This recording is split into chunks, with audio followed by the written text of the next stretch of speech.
ನಮಸ್ಕಾರ. ತಮ್ಮ ಹೆಸರು ರೀ? ನಮ್ಮ ಹೆಸರು ಜೈವೀಮ್ ಸರ್. ವಿಡಿಯೋ ಕಡೆ ರೀ. ಯಾವ ಊರಿದು? Sir Bedakpalli sir, Chuncholi Bedakpalli. Sir. Belagballi. ಯಾವ ತಾಲೂಕು? ಚುಂಚೋಳಿ ತಾಲೂಕು ಸರ್. ಯಾವ ಜಿಲ್ಲೆ ರೀ? ಕಲಬುರಗಿ ಜಿಲ್ಲೆ ಸರ್. ಕಲಬುರಗಿ ಜಿಲ್ಲೆ, ಚಿಂಚೋಳಿ ತಾಲೂಕು. ಹಾಂ, ಈಗ ನಿಮ್ಮ ಹೊಲಕ್ಕೆ ಇವಾಗ 1-2 ತಿಂಗಳು ಬಂದಿದ್ದೀವಿ. ಹೌದು ಸರ್. ಎಷ್ಟು ಪಾಯಿಂಟ್ ಮಾಡಿದ್ದೇವ್ರಿ? ಎಷ್ಟು ಹೊಡೆದ್ರಿ? ಅದಕ್ಕೆ ಮುಂದೆ ಬರ್ರಿ. ಸರ್ ಟೋಟಲ್ 4 ಪಾಯಿಂಟ್ ಮಾಡಿದ್ದೇವೆ ಸರ್. ಈಗ 2 ಹೊಡೆದೇವೆ ರೀ. 2 ಹೊಡೆದ್ರಿ. ಹಾಂ ಸರ್. ಈಗ 2 ಕೂಡ ನಿಮ್ಗೆ ರಿಸಲ್ಟ್ ಎಷ್ಟು ಬಂದದ್ರಿ? ಸರ್ ಒಂದು 4-4.5 ಇಂಚ್ ಬಂದ ಸರ್. 4 ಇಂಚ್. ಇನ್ನೊಂದು 3 ಇಂಚ್ ಬಂದ ಸರ್. ಈಗ 3 ಇಂಚ್ ಬಂದಿದೆ ಯಾರ್ದ್ರಿ? 4 ಇಂಚ್ ಬಂದಿದೆ ಯಾರು? 4 ಇಂಚ್ ಬಂದಿದ್ದು ನಮ್ಮ 3 ಹೆಡ್ಡರ್ ಸರ್. ಒಳ್ಳೆ ನೀರು ಬಂದ ಸರ್. ಹಾಂ, 3 ಇಂಚ್ ಬಂದಿದ್ದು ನಮ್ಮದೇ ಸರ್. ನಿಮ್ದು ರೀ. ಈಗ ಇದು ಮಾಡೋದು ಯಾರ್ದು? ನಮ್ಮದು ಸರ್. ನಿಮ್ದು. ತಮ್ಮ ಹೆಸರು ರೀ? ಶಿವರಾಜ್ ಸರ್. ಶಿವರಾಜ್. ಸೇಮ್ ಊರು, ವಿಲೇಜ್. Village sir. ಈಗ ಅವ್ರದ್ದು ರಿಸಲ್ಟ್ ನೋಡಿ ನಿಮ್ಗೆ ಹೌದು. ರಿಸಲ್ಟ್ ಕರ್ಸ್ಕೊಂಡ್ರೆ ಇದು ಎಷ್ಟು ಎಕರೆ ಜಮೀನು?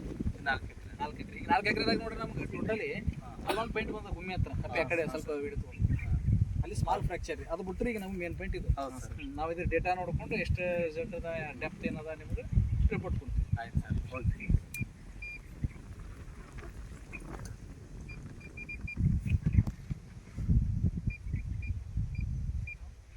ಈಗ ನಿಮ್ಮ ಪಾಯಿಂಟ್ ಇದೆ ನೋಡ್ರಿ. ಹಾಂ ಸರ್. ತಗೋ ಸ್ಟಾಪ್ ಮಾಡಿ.